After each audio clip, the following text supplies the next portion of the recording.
ধোকা দিও না। মান গাসসা ফালাইসা মিন্নি, যত বড় নামাজি হও, রোজাদার হও, হজ করে নেওয়ালা হাজি হও, অন্যকে, আরে অন্য তো দূরের কথা, জানোয়ারকেও যদি ধোকা দাও তুমি আমার উম্মত নাও। মান গাসসা, গাসসা মানে ধোকা, ফালাইসা মিন্নি তুমি আমার উম্মত নাও। অন্যকে হতে পারে, আমার উম্মত হবে, মুসলমান হবে, আর অন্যকে ধোকা দেবে। এক লোক হজের সফরে যাচ্ছে, তিনিও বড় আল্লাহওয়ালা। যেতে যেতে শুনলেন এই গ্রামে নাকি একজন বড় আল্লাহওয়ালা আছে। আচ্ছা, তো তার শিষ্য সাগরিদরা বললো, হযরত এখানে শুনছি একজন বড় আল্লাহওয়ালা আছে, তো অন্তত তার একটু দেখা করে দোয়া নিয়ে যাই।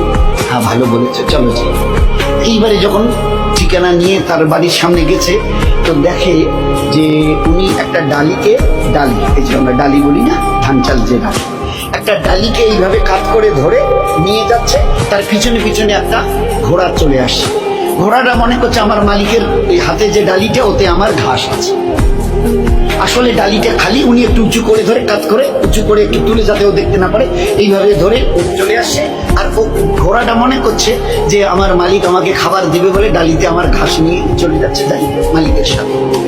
এই দৃশ্য দেখার পরে ওই আল্লাহওয়ালা যিনি তার দলবল নিয়ে হজে যাচ্ছিলেন বলছেন, ভাই আমার জিয়ারত হয়ে গেছে, চলো যাই, চলো যাই। তবে যে কেন হুজুর এখন তার কাছে গেলাম না, সালাম মুসাফা হলো না, দোয়ার কথা বললেন না, আপনি বললেন আমার জিয়ারত হয়ে গেছে। এবারে তিনি উত্তর দিয়েছেন, যে মানুষ চোখের সামনে একটা জানোয়ারকে দেখে ধোকা দিতে পারে, সে মানুষ লক্ষ কোটি দূরে যে আল্লাহ আরশ আযীমের মালিক, তা কিন্তু জীবনে কোনোদিন দেখেনি। তার পক্ষে তাকে ধোকা দেওয়া কোনো কঠিন নয়, বড় সহজ। ধোকা দেনেওয়ালা নবীর উম্মত হতে পারে না, বুজুর্গ তো অনেক দূরের কথা, বুজুর্গ হওয়া তো দূরের কথা, আল্লাহওয়ালা তো দূরের কথা। মুসলমান হবে না সে যে একটা জানোয়ারকে ধোকা দেয়। কি করে খালি ডালি নিয়ে যাচ্ছে, আর তার ঘোড়াটা মনে করছে আমার মালিক আমাকে ঘাস দেবে, ওই ডালি দেবে, ঘাস ভরা আছে, আমি যাই যাই যাই। চোখের সামনে দেখে যে জানোয়ারকে ধোকা দিতে পারে, না দেখা আল্লাহকে সে না জানি কতটা ধোকা দিয়েছে। জীবন কিভাবে তৈরি করা হয়েছে।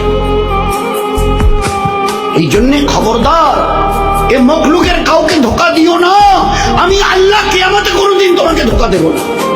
সহি করে আসো, সহি বদলা আমি নিজের হাতে দেবো, তোমাকে নিজে হাতে দেবো। ওই দিন দিল খুশ করেনেওয়ালা বদলা পাবে কিয়ামতের ময়দানে। আর দুনিয়াতে রহমতওয়ালা, বরকতওয়ালা, ইজ্জতওয়ালা, হেফাজতওয়ালা জীবন, এটা আমার ওয়াদা। এগুলো সব কোরআনের আয়াত।